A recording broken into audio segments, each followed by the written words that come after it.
So you might have heard of dev rules, which is an Isaac modding mod, I guess. I don't know if that's the right way to put it, but basically you can mod Isaac while inside the game. So this is what a normal room looks like, just completely unedited, normal, pretty standard kind of stuff.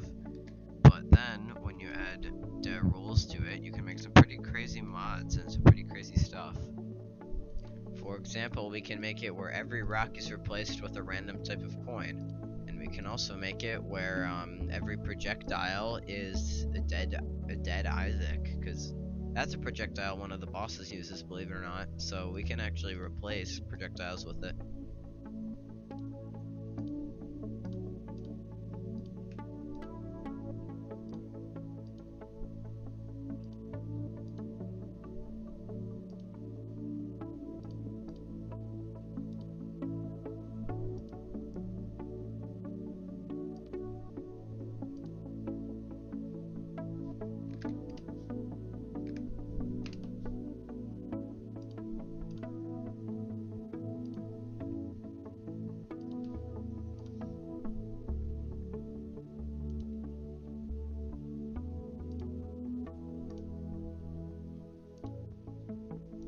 We could even give characters, when they start the run, starting items, and you could even, if you give them an active item, you can actually put it in their pocket, kind of like how the tainted characters have items in their pockets that they start with and they keep.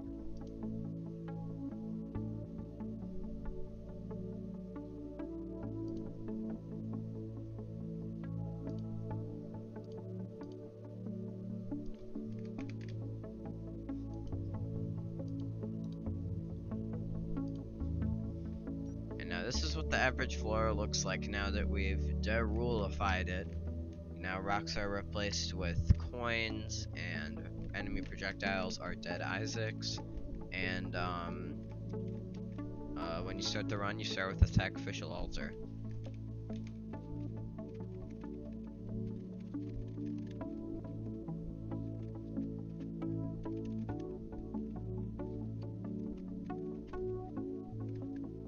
Using the power of dev rules, we can create some pretty crazy things, like recreating entire video games inside of Isaac. And that's what I've done for you today. I created Genshin Impact into Binding of Isaac, because I can. Now, our first order of business for recreating Genshin Impact inside of Binding of Isaac, we have to add a randomization, or like gacha mechanics.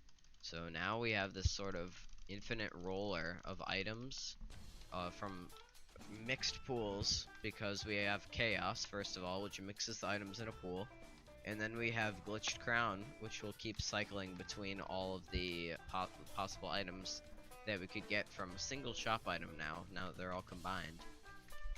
So basically how this works is you see items cycling, and if you want to get an item, you'll see it, right? You'll see the item you want. So you have to sort of time it perfectly to get the item.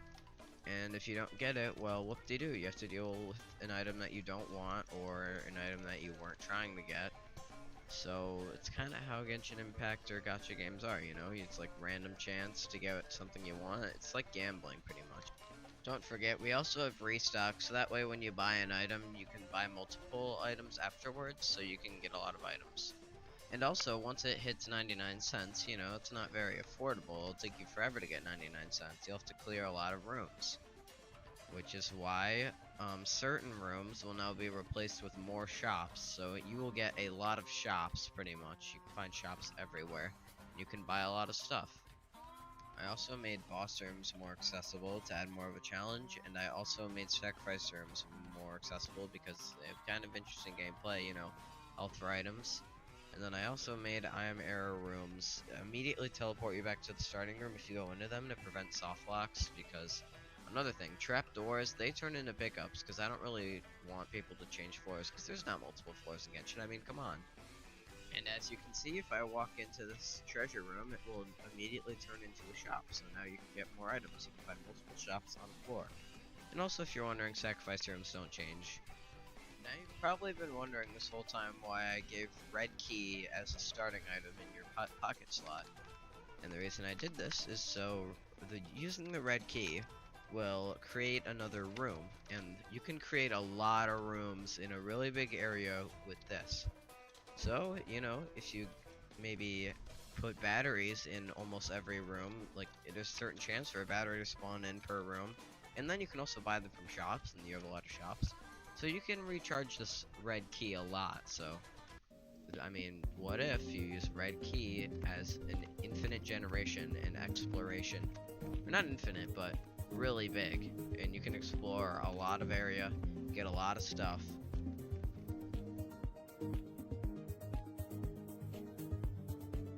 Here's a side note, to make coins more accessible to buy stuff, killing enemies will drop 3 coins on death sometimes.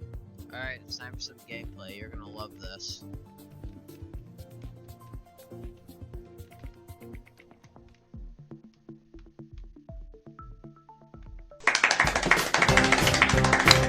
That was easy.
You didn't have to cut me